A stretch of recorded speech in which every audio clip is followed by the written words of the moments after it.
Señor, me has seducido y yo me dejé. Me has forzado y has sido más fuerte que yo. Pero ves, Señor, ahora soy motivo de risa. Todo el día se burlan de mí porque yo me he enamorado de ti. Tú me has seducido, Señor, y yo me dejé seducir. Bueno, pues le damos gracias a Dios por la oportunidad que tenemos de compartir estos momentos, y le doy gracias al Señor por su comunidad y por todo el bien que le hace a la iglesia y a la humanidad. Que el Señor las mantenga fieles y santas, y voy a pedirle al Señor su palabra. Y les voy a leer a ustedes de la carta de San Pablo a los Hebreos, en el capítulo 6, desde el versículo 1, y dice: Por lo tanto, dejando ya la doctrina elemental sobre Cristo, avancemos hacia lo más perfecto, sin poner de nuevo los cimientos de la conversión de las obras muertas y de la fe en Dios, de la instrucción sobre las purificaciones, la imposición de las manos, la resurrección de los muertos y el juicio eterno. Lo conseguiremos con la ayuda de Dios. Porque es imposible que quienes una vez fueron iluminados y gustaron también el don celestial y llegaron a recibir el Espíritu Santo y saborearon la palabra divina y la manifestación de la fuerza del mundo venidero, y no obstante cayeron, vuelvan de nuevo a la conversión, ya que para su propio daño crucifican de nuevo al Hijo de Dios y lo escarnecen, porque la tierra que bebe la lluvia caída repetidamente sobre ella y que produce buenas plantas a los que las cultivan, recibe las bendiciones de Dios. Pero la que hace germinar espinas y abrojos es despreciable, está próxima a la maldición y su final es el fuego. Pero aunque hablemos de esta manera, esperamos firmemente de vosotros, queridísimos, lo mejor y lo más provechoso para la salvación. Pues Dios no es injusto como para olvidarse de vuestras obras ni del amor que habéis manifestado a su nombre, ya que habéis servido a los santos y continuáis haciéndolo. Deseamos vivamente que cada uno de vosotros manifieste hasta el fin el mismo empeño por alcanzar la perfección de la esperanza, de modo que no os volváis perezosos, sino que imitéis a los que heredan las promesas mediante la fe y la paciencia. Palabra de Dios. Pues para mí siempre ha sido como no solamente una bendición, pero es un honor hablarle a las comunidades religiosas y hablarle a personas que Dios ha ungido en una forma tal que les ha dado la fortaleza de consagrarse a Él. Son hechos humanos que solo son posibles por la gracia de Dios, pero sin embargo se toma el sí, el fiat. Cada uno de ustedes ha dado el sí al Señor, y eso, así como Dios lo aprecia tanto, también nosotros lo tenemos que apreciar, y yo personalmente pues aprecio muchísimo eso en nombre de la iglesia y en nombre de todas las personas que se benefician por el sacrificio de ustedes. Y yo digo que hay tantas cosas para aprender.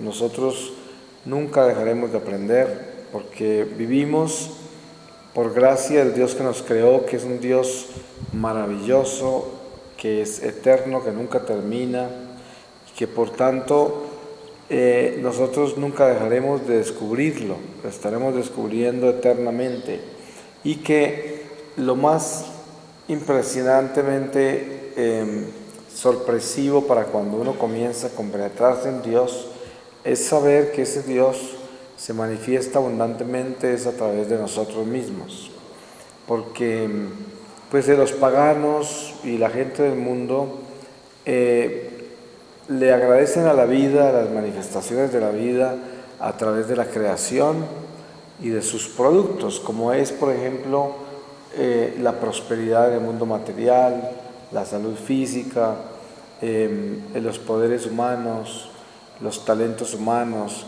y a través de eso el ser humano por tradición le ha hecho culto a la vida y le agradece como a la vida por las cosas que recibe en ese nivel.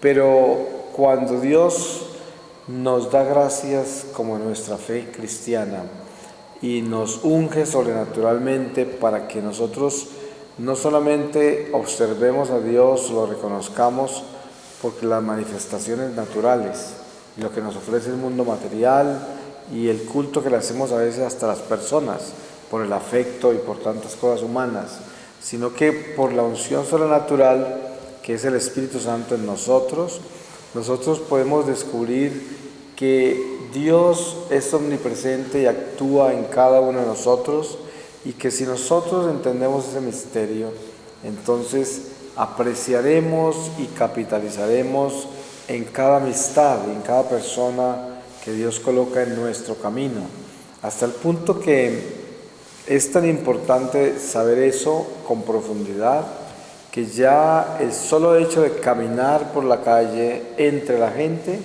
se convierte en una oportunidad de enriquecimiento. Muchísimas personas que viven en el mundo y que dependen únicamente de lo que es la creación y las criaturas y los productos de la misma creación, las oportunidades que da la creación, caminan entre el mundo sin tener absolutamente ninguna conciencia de lo que realmente lleva cada ser humano como persona. Entonces pueden caminar entre la gente, entre las masas, y esas masas pasan como pasa el ganado, como pasan las aves, como pasa el agua y el viento. No hay una relación trascendental, sino simplemente una relación natural, que es como vivir entre las cosas y las criaturas, simplemente existir ahí.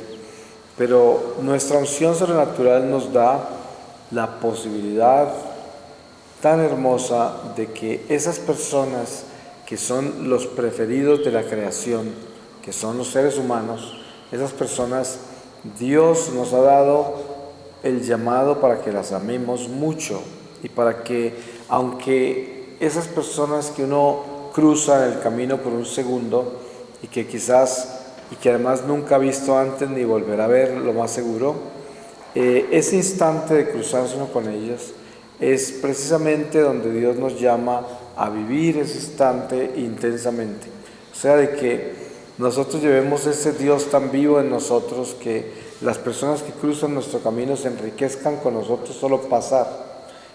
Hay algo que yo he descubierto, por ejemplo, dentro de la vida monástica, la vida religiosa como la de ustedes, cuando se tiene este hábito. Como el ser normalmente, el ser humano, está muy sujeto al mundo material, entonces toda su lectura de la vida la tiene en los símbolos y en las cosas que lo impactan, a su imaginación, a sus percepciones que tiene a través de distintos sentidos y razón, que es el hombre natural, que no está viviendo su gracia sobrenatural o nunca la ha recibido. Entonces la Iglesia se hace presente entre esta humanidad con todo lo que tiene, con sus tradiciones, con toda su pedagogía, sus enseñanzas, que son infinitas, que son tantísimas. Y una de las que yo conozco que Dios actúa sobre ellas de una forma extraordinaria es sobre estas tradiciones en los vestidos religiosos, los hábitos. Por ejemplo, el hábito que ustedes llevan es un testimonio. Y fuera de eso, no solamente es un testimonio, es luz. porque muchísimas personas sin saberlo y sin entenderlo, el solo hecho de que ustedes vivan entre ellas y caminen entre ellas, existan entre ellas, les produce un apoyo y una esperanza oculta que no la saben explicar, pero tienen un respeto y además como una admiración secreta por lo que ustedes hacen o lo que se han atrevido a hacer, y quizás nunca lo expresarán. Mucha de esa gente tan solo las cruzará por un segundo, pero miren que en la forma que actúa Dios tan grande.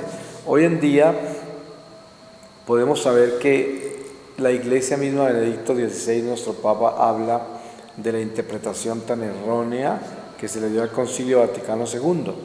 Todas las cosas que se hicieron después de eso, como una desbandada que hubo en la Iglesia.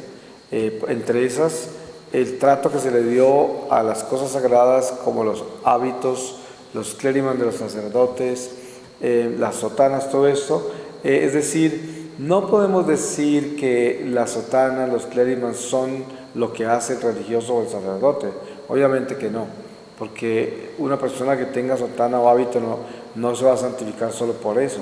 Pero estamos hablando de que Dios utiliza el lenguaje de estas cosas para tocar las almas, inclusive a distancia. En una oportunidad le estaba dando yo un retiro a unos franciscanos descalzos renovados en Bogotá, y estábamos predicando los ejercicios espirituales del año, y yo les decía, ellos hacen voto de pobreza, ellos regresaron a la espiritualidad de San Francisco, la original. Entonces no tocan el dinero, siempre que salen a hacer alguna diligencia del monasterio, que siempre es en el campo y alejado de la ciudad, tienen que salir a ver quién los lleva, y se van a pie, y muchas veces nadie los lleva y tienen que caminar largas distancias a pie. Entonces yo les decía, usted como monje sale a la carretera sin dinero y no tiene ninguna relación con el dinero y espera que lo lleven. Entonces está en la carretera, ahí con su vestidito de monje, con su tonsura, todo. Y si usted fuera un monje que está muy preocupado por usted mismo y su cansancio y su necesidad de que lo recojan y la necesidad de llegar para donde va, entonces en un momento dado, si no pone cuidado, no se da cuenta de que esos votos que hizo o ese sacrificio de vivir una espiritualidad tan sacrificada como esa, tan austera, quiere decir que Dios va a usar ese carisma en una forma diferente. Ese monje se para en la carretera y de pronto Dios quiere que toda la gente que pase en esos carros por ahí vea a ese monje ahí parado, pero que no lo recoja, sino que lo utiliza para que la gente lo vea. Y es increíble el efecto, el impacto que da esa persona en la carretera, solo con estar ahí, porque pasa el niño, pasa el anciano, pasa el adulto, pasa gente por ahí. Y muchas veces yo me acuerdo cuando yo vivía lejos de Dios, que pues no tenía mucho interés en la iglesia, y se me había olvidado todo lo de Dios y lo de la iglesia. Sin embargo, nunca se me olvida que yo, cada que vi un sacerdote, una monja, un monje, siempre me impactó, y en cierta forma misteriosa, a pesar de que los veía de lejos y pasaba, me daban como paz, como un descanso. Era como si viera la iglesia, como si eso me recordara a Dios. Eso era lo que me llevaba a algo que yo había dejado, y entonces me lo recordaba. Y aunque yo no iba a regresar a la iglesia, porque no lo hice hasta que el Señor me tumbó del caballo, como dicen, sin embargo, estas personas fueron importantes en mi vida. Y entonces yo le compartí a estos monjes que cuando uno vive esta experiencia de Dios que reúne tantas cosas, el haberse entregado todo, haber dejado todo y sacrificar su vida por Dios y entregársela al servicio a la humanidad, por el reino de Dios. Esto, en ese momento, uno es un instrumento que nadie pudiera explicar en las tantas formas que Dios lo usa. Y precisamente ese ser lo que uno es y vivir lo que uno vive y vestir como uno viste, todo eso es parte de un ser entero que representa a la iglesia y representa a Dios. Entonces, obviamente somos seres imperfectos, humanos, llenos de defectos. Sin embargo, el Señor utiliza todo eso en una forma extraordinaria, mucho más que sencillamente lo utiliza extraordinariamente. Por eso hoy vivimos tanta tristeza en la iglesia, con tanta gente que se avergüenza de su fe. Hay sacerdotes que parecen que estuvieran en una corporación, porque van y se visten con sus vestimentas litúrgicas únicamente cuando van a celebrar la misa, escasamente. El resto del tiempo andan por ahí como gente del mundo, como civiles, como si fueran pastorcitos protestantes por ahí, y nadie sabe que es un sacerdote. Yo diría, ustedes se pueden imaginar, si yo voy por la calle, hay una multitud y alguien cae con un ataque cardíaco y pudiera confesarse si supiera que ese señor que está pasando por el frente es sacerdote, pero nadie sabe, porque ese hombre que pasa por el frente es como otro hombre cualquiera, y nadie lo va a llamar a decirle, usted podría darle las últimas bendiciones a este hombre que se está muriendo acá. No, pasó derecho. Pues obviamente que ante Dios, el día de que esa persona muera, ustedes se podrán imaginar que esa persona que cayó en la calle, cuando él pasaba por el frente, se la va a cargar el Señor, porque debía haber estado en servicio, debía haber sido la iglesia que pasó por ahí, pero nadie sabía que era la iglesia. Y por eso hay muchísimas cosas que han pasado. Por ejemplo, muchas veces he notado yo que cuando va un sacerdote en un avión, mucha gente se ha confesado, y a veces gente que no se confesaba hace muchísimo tiempo, o gente que no conoce a Dios empieza el tema porque sabe que esa es una persona religiosa y le empiezan a hacer preguntas, ¿no?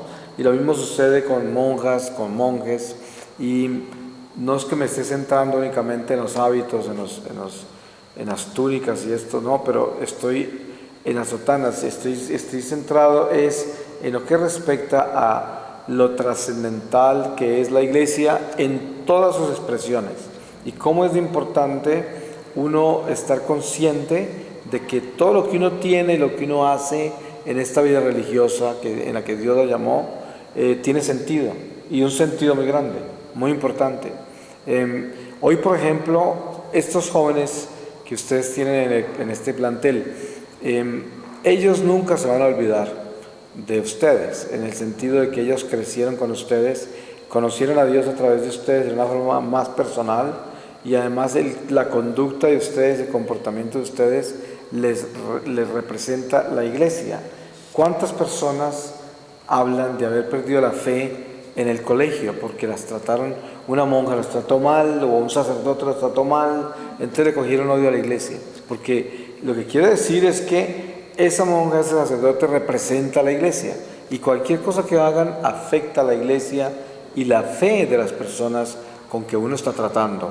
Y esto es una increíble responsabilidad que tenemos nosotros. Es como, por ejemplo, yo durante el almuerzo hoy les compartía que yo nunca he hecho votos al Señor, soy un laico, mi profesión original no tiene nada que ver con la iglesia, porque era simplemente actor y músico, y nunca pensé que yo fuera a ser misionero. Si alguien me hubiera dicho eso durante mis años en que estaba lejos de Dios, me hubiese reído, porque decía, misionero, pues a lo mejor en un papel de una película, pero no en la vida real, y pensar que ese era mi destino, ¿no? El Señor me tenía para eso. Pero hoy que vivo esta experiencia, y que me toca viajar por todas partes dentro de la iglesia, y que me toca presentarme a compartir mi testimonio y lo que el Señor quiere hacer a través de mí, sin que yo tenga que hacer votos, tengo todavía más responsabilidad del que los tiene, porque yo en todo lo que testifico y todo lo que hablo de Dios, tengo que existir en eso, porque qué tal que yo me pusiera a hablarle a la gente de la experiencia que he tenido del infierno, del purgatorio, de conocer de que existen los espíritus del mal, de que existe el ejército de Dios, de los ángeles y santos, de que tenemos la Virgen María, que realmente es una persona real, que existe entre nosotros y que se manifiesta en una forma real entre nosotros, y que yo viviera una vida totalmente contradictoria a esa revelación, o sea, que no tuviera temor de Dios y que tuviera como una doble vida, que por un lado estuviera haciendo este trabajo de compartir mi experiencia de Dios, y por otro lado estuviese por ahí todo enredado con el mundo en las cosas en que yo solía estar enredado antes, como era el culto a las cosas materiales, a los seres humanos, a las ambiciones terrenales. Pues sería un escándalo. Entonces a veces hay situaciones dentro de la iglesia como la mía en que ni siquiera se necesita hacer votos porque ya uno está sujeto a ellos sin hacerlos. Es como, no hay otro camino, ¿no? En ese llamado que Dios hace, que en este caso, en el mío, lo podríamos llamar como un ministerio profético, que eso es lo que dice San Pablo sobre los dones que Dios nos da, y decía, hay un don muy importante en la iglesia que es el don de profecía, porque el don de profecía edifica a la iglesia. Ahí es donde habla en Corintios de los carismas y habla de qué nos ganamos de hablar en lenguas si nadie nos entiende, y de qué nos ganamos con tener dones de esto y aquello, cuando lo más importante es edificar la iglesia. Y edificar la iglesia pues no es simplemente un don profético que va a predecir el futuro, sino un don profético que le enseña al hombre cómo apreciar lo que ya está revelado y cómo utilizarlo, lo que ya Dios nos ha enseñado, sin traer nada nuevo. Esa es la profecía que existe a través del bautismo después de que terminaron todas las profecías en Jesucristo, y de que por la unción del Espíritu Santo todos nosotros somos profetas por el bautismo. Entonces, obviamente que el Espíritu Santo escoge en una forma especial estos mismos carismas que todos tenemos y los desarrolla más en unas personas que en otras, ¿no? Como el don de profecía. A pesar de que todo lo tenemos por el bautismo, no en todo se manifiesta en una forma extraordinaria. Lo mismo que la sanación física, como el don de palabra, de ciencia, todo esto. Yo tengo pues una necesidad muy grande siempre de adentrarme lo más que pueda dentro de esta experiencia de Dios, a través de implorarle al Señor todos los días de que me ayude a ser sincero con todas las cosas malas que hay en mí que necesito cambiar, y que nunca le vaya a perder la guardia, que esté todos los días alerta, porque realmente yo pienso que nosotros, después de haber recibido la religión y de haber sido formados en esta doctrina y de ser llamados a vivir estas tradiciones y de ser llamados a obedecer todo lo que Dios nos ha enseñado en Jesucristo, necesitamos espiritualizar la religión. Y ustedes saben que hoy hay mucha religión y poca espiritualidad. Nosotros encontramos a veces las iglesias llenas en un domingo, pero esa gente, la mayoría, sale a vivir una doble vida. O sea, están el domingo con el Señor por una hora, pero el resto del tiempo lo viven para sí mismos. Y es una religión sin espíritu, porque es como decir en el Antiguo Testamento lo que Jesús presentaba de los judíos que creían que se podían salvar por la ley, porque cumplían con la ley. Y eso pues los fariseos eran los más los que más estaban dentro de ese conocimiento, que decían que la ley era lo que los salvaba y por eso eran escrupulosos. Y hoy hay muchas personas que piensan que ser un buen católico es aquel que va a misa los domingos, se confiesa de vez en cuando, participa en las tradiciones litúrgicas y el resto del tiempo lo vive para sí mismo en el mundo con sus propias decisiones humanas. Y ese tipo de personas es la que más abunda en la iglesia hoy, que es una religión sin espíritu. Y también hay mucha comunidad religiosa así, muchos sacerdotes así, de que son como personas que pertenecen a la iglesia, hacen lo que tienen que hacer en la iglesia, pero no tienen espiritualidad. ¿Y cuál diría yo que es el fundamento de la espiritualidad? Pues obviamente sabemos que la roca es Jesucristo y todo está construido sobre Él y en Él y para Él, pero nosotros como individuos y como células de ese cuerpo místico de Jesús que es la iglesia, tenemos la obligación de asegurarnos de perfeccionar y santificar esta vida nuestra, o sea, esta célula. Y para darle salud a esta célula, nosotros tenemos que estar constantemente detectando lo que es impuro, las partes que son oscuras y que son defectuosas y que necesitan ser llevadas a la perfección. Y no hay posibilidad de que la espiritualidad se consiga si nosotros no estamos completamente concentrados en las cosas que hay malas en nosotros que tenemos que superar. Y son a veces cosas tan sencillas como decir un temperamento difícil en una persona. Si ese temperamento no está vigilado constantemente, se convierte en un defecto venenoso que puede hacer mucho daño tanto al alma de uno por tener ese temperamento, como al prójimo que se afecta por eso y puede terminar pecando por culpa del temperamento malo que uno tiene. Entonces, si uno tuviese ese problema, pues obviamente que para ser espiritual, todos los días tendría que sacrificarle y ofrecerle al Señor ese defecto y asegurarse que cada vez que caiga en él, se atormente cada vez más, que lo atormente cada vez más. Es como, hay un ejemplo de San Pablo que a mí me ha tocado muchísimo y que me ha ayudado mucho también, y que cada vez como que quiero profundizarlo más, porque es una presentación muy, muy sencilla pero muy profunda, y es, ustedes se acuerdan de eso con seguridad.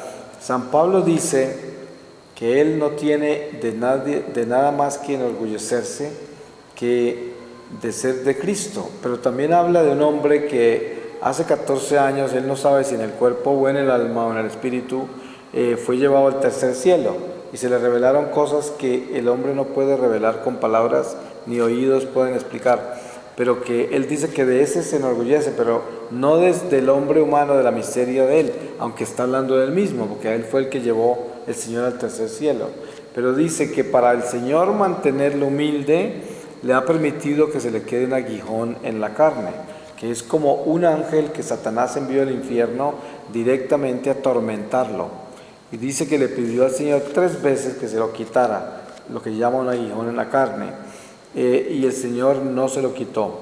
El Señor le dijo: mi gracia te basta, yo me glorifico en tu flaqueza. Y demuestra San Pablo una cosa extraordinaria, que es, a pesar de que nosotros en un momento dado, al descubrir un defecto que tenemos, se convierte en nuestro tormento, y que le imploremos a Dios que nos cure de eso, nos ayude a superarlo, de pronto Dios no lo hace para purificarnos con ese defecto, siempre y cuando nosotros estemos atormentados por él, y que ese tormento sea nuestra purificación. Por eso es que San Pablo llama a ese defecto, a ese aguijón en la carne, lo llama como un ángel que Satanás envió del infierno a atormentarlo.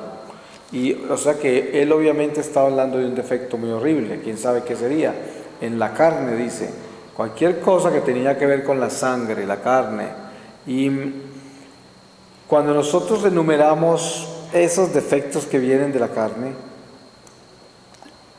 sabemos que también son muchos, porque ahí en esos defectos de la carne están los pecados de la lengua, está todo lo que tiene que ver con la sangre, que son las pasiones de la sangre, que en eso tienen que ver los pecados de la impureza, los pecados de la ira, todo lo que hierve en la sangre. Son muchas cosas. Pero para nosotros buscar esa perfección que Dios nos llama a alcanzar en la iglesia, porque para eso nos dio la vida sobrenatural de su Espíritu, que es para que nosotros reconozcamos que no somos ya personas naturales, sino que somos sobrenaturales. Ustedes se dan cuenta que cuando Jesús resucitó, estuvo 40 días entre los apóstoles, y a pesar de habérseles aparecido en cuerpo físico y todo, y haberles demostrado que había resucitado, como lo hizo con todos, especialmente con Tomás, que pedía haber metido los dedos en la llaga, y se le apareció a todos ellos. Ustedes se dan cuenta de algo muy especial en eso, y es que ninguno de ellos fue a testificar en ninguna parte de la Judea durante esos 40 días de que Jesús había resucitado. Ninguno se atrevió. No hay un solo pasaje que diga que Pedro o Juan o Santiago se fueron gritando por todo Jerusalén a decir: resucitó, resucitó. No, al contrario, durante esos 40 días, cada vez que Jesús les aparecía, o estaban bajo llave escondidos en el cuarto de arriba de Jerusalén, o estaban por allá pescando en algún lugar, o estaban escondidos en algún lugar, y ya había resucitado el Señor. ¿Y por qué? Porque ellos no habían recibido esa gracia sobrenatural todavía. El Señor se los había dado de vez en cuando. Ustedes han visto que inclusive durante esa resurrección, el Señor les tuvo que soplar el Espíritu para que entendieran lo que les iba a decir, porque si no, no hubieran entendido. Entonces, Él tenía cada vez que darles el Espíritu Santo por un momento para que ellos entendieran las cosas que Jesús quería que ellos entendieran. Pero no fue hasta que llegó el Paráclito en Pentecostés que ya se transforman estos hombres sencillos en apóstoles gigantescos. Y ya eran tan valientes que se iban a predicar al mismo templo donde estaban los hombres que crucificaron al Señor. Y no tenían miedo, al contrario, los judíos les tenían miedo a ellos, porque no entendían de dónde sacaban todo ese poder.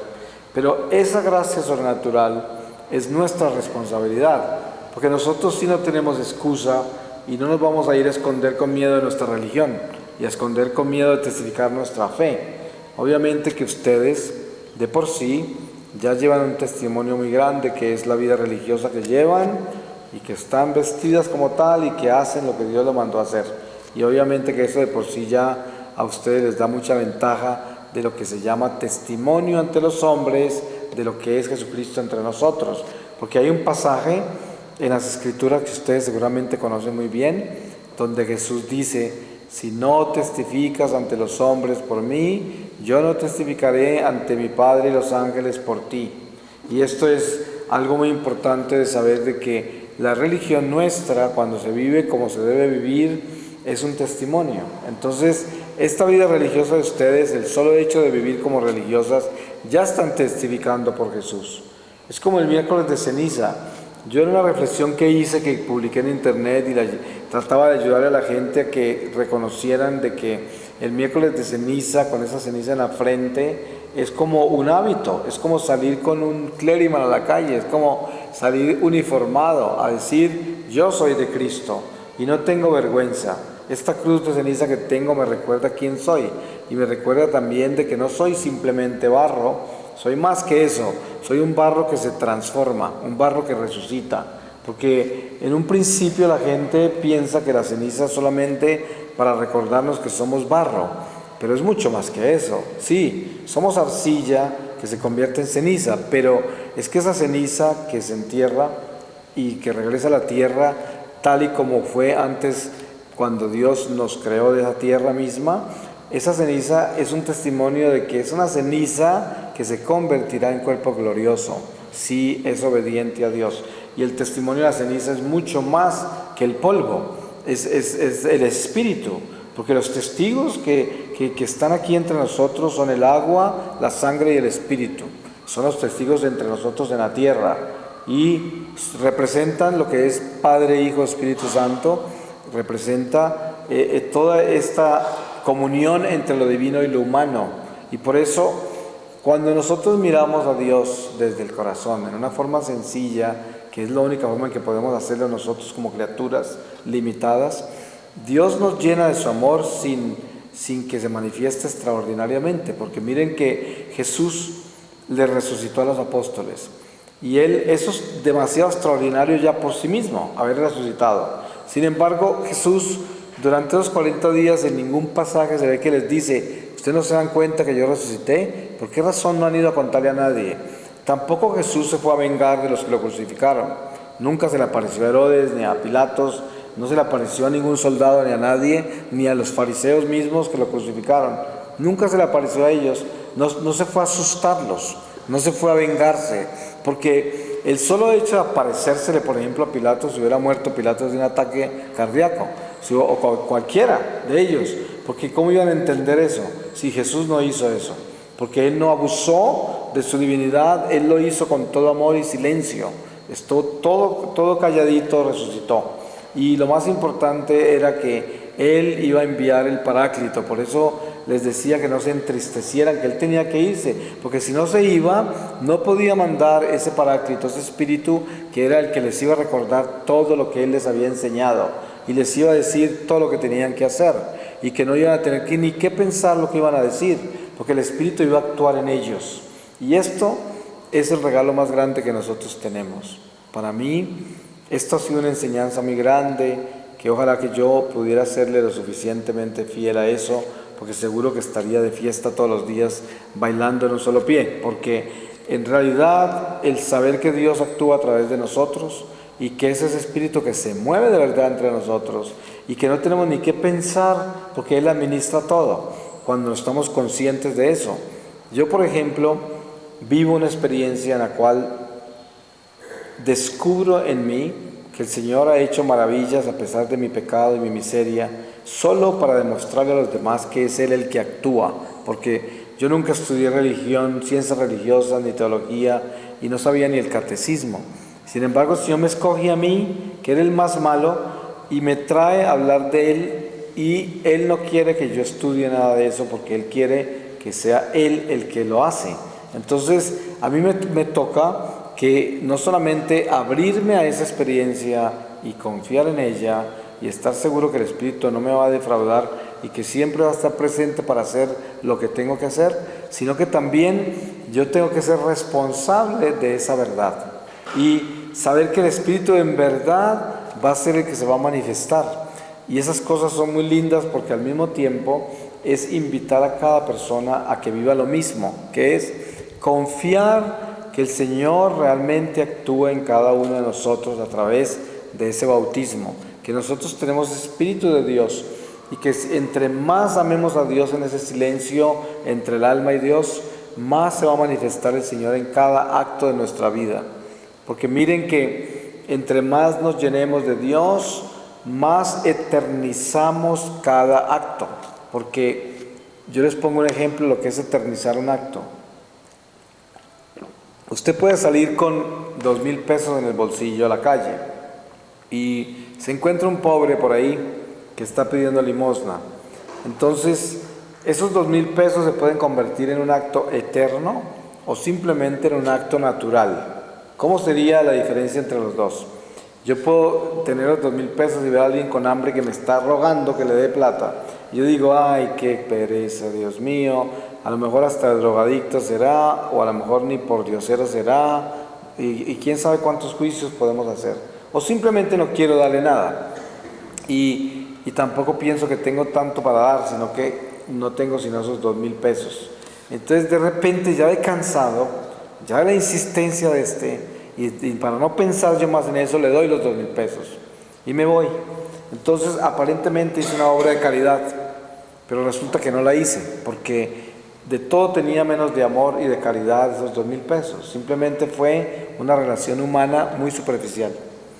Pero si yo voy caminando con esos 2,000 pesos y me aparece una persona necesitada y yo siento en mi corazón alegría de poder tener esos 2,000 pesos en ese momento para darle, aunque sea un momento de aliento, de alivio a esa persona necesitada, y lo saco con ese cariño y siento que no le estoy dando nada, o que esos 2,000 pesos no son nada y no van a solucionar mucho en esa persona, pero le dice, mira, es todo lo que tengo, pero que Dios te ayude y ojalá que encuentres todo lo que necesites, mira, esto es todo lo que te puedo dar, pero te lo doy con mucho cariño. Ese es un acto eterno. Eso eterniza, esos 2,000 pesos son inmensas bendiciones, porque en ese momento no solamente se entregó ese dinero, pero se tocó el corazón de ese pobre y se le entregó el amor, que es lo más importante. Y esto es Espíritu, el Espíritu Santo. Es el único que nos puede llevar a perfeccionar un acto de amor así. Y precisamente la paciencia, por ejemplo, uno tiene que ejercitar esa virtud. ¿Cuántas veces hay gente que llega en el momento que no debe a la vida nuestra, a pedirnos un favor, a hacernos una pregunta, a exigirnos cosas que en un momento dado no podemos dar? ¿Y cuántas cosas aparecen fuera del escenario de nuestra realidad, donde las expectativas nuestras son diferentes?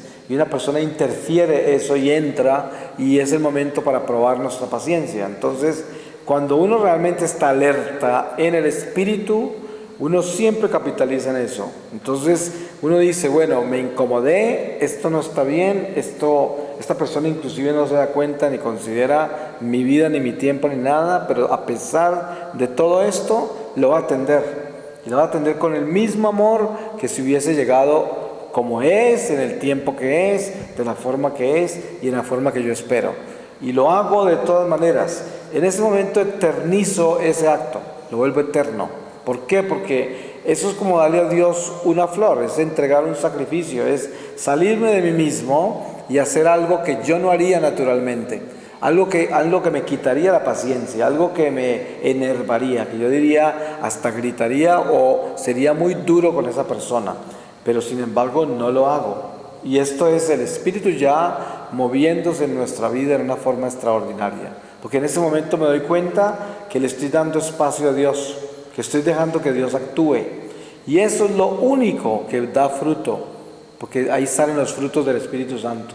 Es de la única forma, porque ustedes se dan cuenta ¿Cuánta gente hay por ahí como carismática? Y viven experiencias del Espíritu Santo. Y hay hasta sanaciones y se hablan en lenguas y no sé cuántas cosas pasan. Pero no mucha gente de esa da frutos del Espíritu Santo. O sea, no tienen esos frutos en la vida diaria, sino que viven una experiencia carismática únicamente cuando se reúnen con esos carismas a alabar a Dios y a pedirle sanaciones y a pedirle cosas, pero después que salen a su vida diaria no dan fruto del Espíritu. Esos frutos no están ahí. Entonces, ahí también son obras muertas, porque de ahí no hay el crecimiento espiritual para nada. De nada sirven todas las experiencias religiosas carismáticas si no hay frutos del Espíritu Santo. Entonces Dios quiere que nosotros seamos muy estrictos y que nos demos cuenta que se necesita una disciplina muy grande para poder elevar nuestro corazón a un cambio permanente, a una guardia permanente sobre nuestras flaquezas, y que estas flaquezas las tengamos constantemente vigiladas, y que cuando nos superan, que nos duela, que nos atormente, que tengamos que confesarlas con vergüenza, y que en esta forma caminemos con las flaquezas amarradas. Y seguramente que las flaquezas son como un perro bravo que muchas veces se nos va a soltar de la cadena y se va a ir a tratar de morder al prójimo. Y nosotros avergonzados traemos un perro que acaba de morder al prójimo por culpa nuestra, que son todos esos defectos nuestros, que se convierten en un perro peligroso. Y cómo nos cuesta ir a pedirle perdón a las personas que nuestro perro mordió, porque hay cosas que hacemos nosotros que hasta nos sorprenden a nosotros mismos. ¿Cuántas cosas no quisiéramos cambiar del pasado? ¿Cuántas cosas no quisiéramos haber hecho mejor? Pero precisamente el crecimiento espiritual está edificado sobre esos errores, porque los errores hacen al maestro.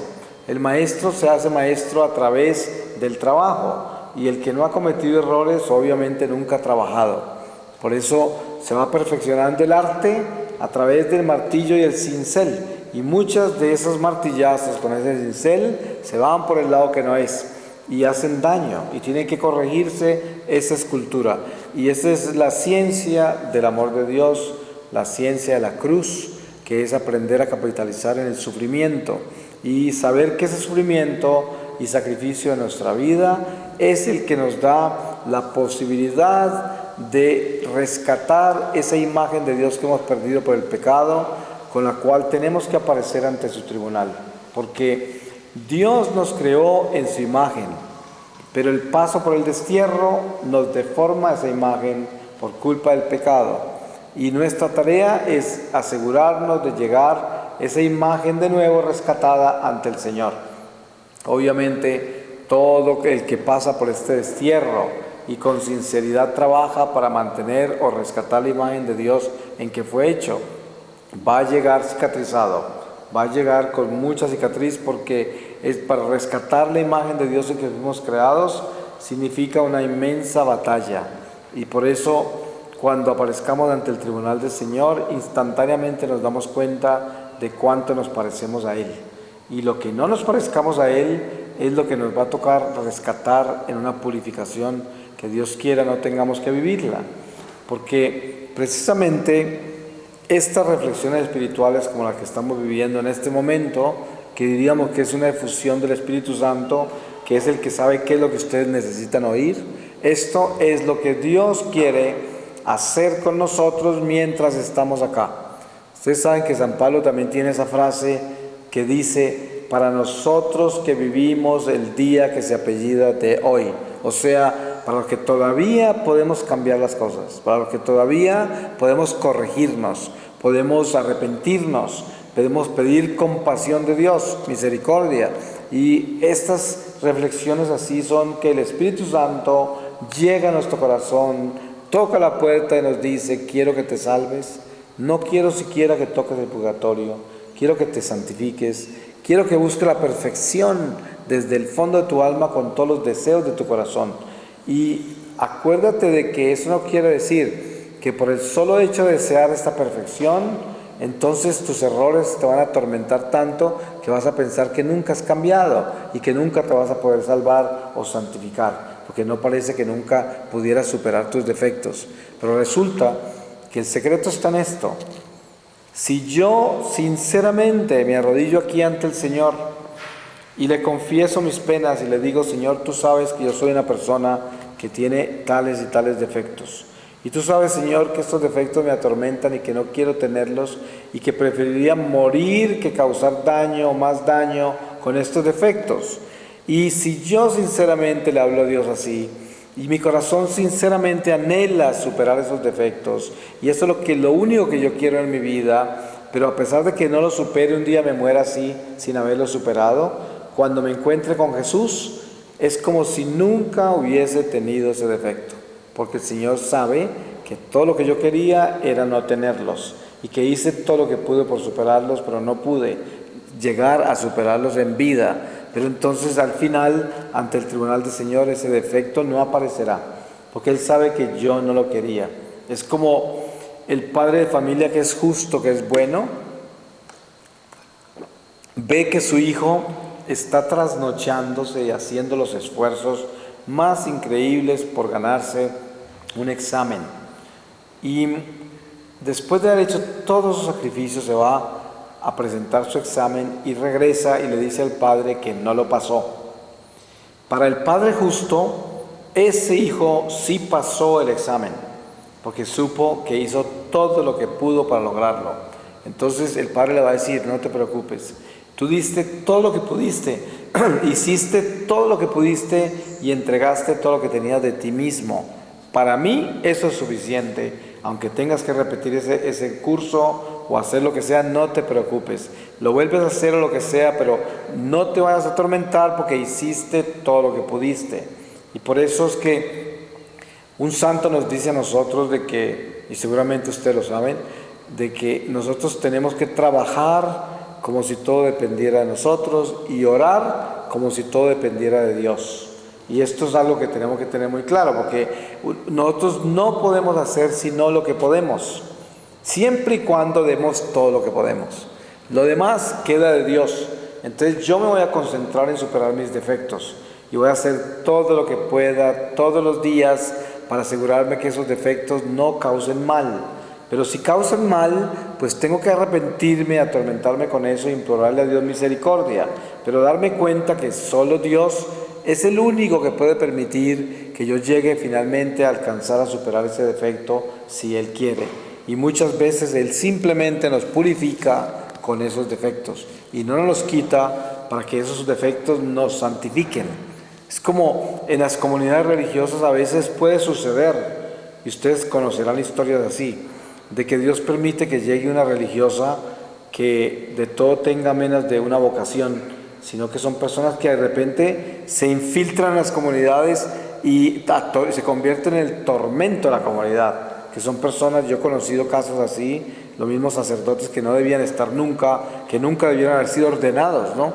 Y que son un escándalo para la iglesia. Sin embargo, el Señor utiliza a esas personas a veces para purificar a aquellos que son fieles, porque con ese tormento los hace buscar más santidad, los acerca más de la oración, y esa persona que realmente lo podríamos considerar como mala, se convierte en la persona que purifica a todos los demás. Eso también es lo que el diablo es en nuestra vida. Ustedes saben que el diablo siempre trabaja para Dios al final, porque él es, si no fuera por el diablo, ¿quién nos iría a empujar hacia la luz? Si es que es el susto del pecado, el miedo a la oscuridad, el miedo al infierno y todas estas cosas que hace que nosotros también tengamos una conciencia de los peligros que hay con la desobediencia y las consecuencias que pueden haber con la oscuridad.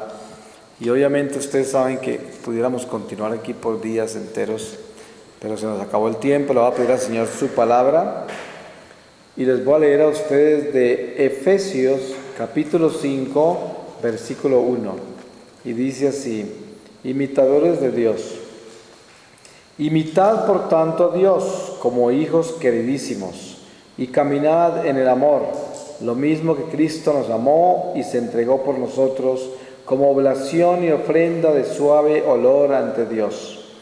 Como conviene a los santos, la fornicación y toda impureza o avaricia ni se nombren entre vosotros, ni palabras torpes, ni conversaciones vanas o tonterías que no convienen. Haced más bien acciones de gracias, porque debéis tener bien claro y aprendido esto, que ningún fornicario o impúdico o avaro, que es como un adorador de ídolos, puede heredar el reino de Cristo y de Dios. Que nadie os engañe con palabras vanas, porque por culpa de esto vino la ira de Dios sobre los hijos de la rebeldía. Por tanto, no os hagáis cómplices suyos. En otro tiempo erais tinieblas, ahora en cambio sois luz en el Señor. Caminad como hijos de la luz, porque el fruto de la luz se manifiesta en toda bondad, justicia y verdad, sabiendo discernir lo que es agradable al Señor. No participéis en las obras estériles de las tinieblas, antes bien combatidlas, pues los que éstos hacen a escondidas da vergüenza hasta el decirlo. Todas estas cosas, al ser puestas en evidencia por la luz, quedan a la vista, pues todo lo que se ve es luz. Por eso dice: despierta tú que duermes, álzate de entre los muertos, y Cristo te iluminará. Así pues, mirad con cuidado cómo vivís, no como necios, sino como sabios, redimiendo el tiempo, porque los días son malos. Por eso no os volváis insensatos, sino entended cuál es la voluntad del Señor. Y no os embriaguéis con vino, que lleva la lujuria. Al contrario, llenaos del Espíritu, hablando entre vosotros con salmos, himnos y cánticos espirituales, cantando y alabando al Señor en vuestros corazones, dando gracias siempre por todas las cosas a Dios Padre, en el nombre de nuestro Señor Jesucristo. Amén. Palabra de Dios. Pues le damos gracias, Señor, y lo bendecimos por todo lo que ha hecho en nuestra vida. Amén. Amén.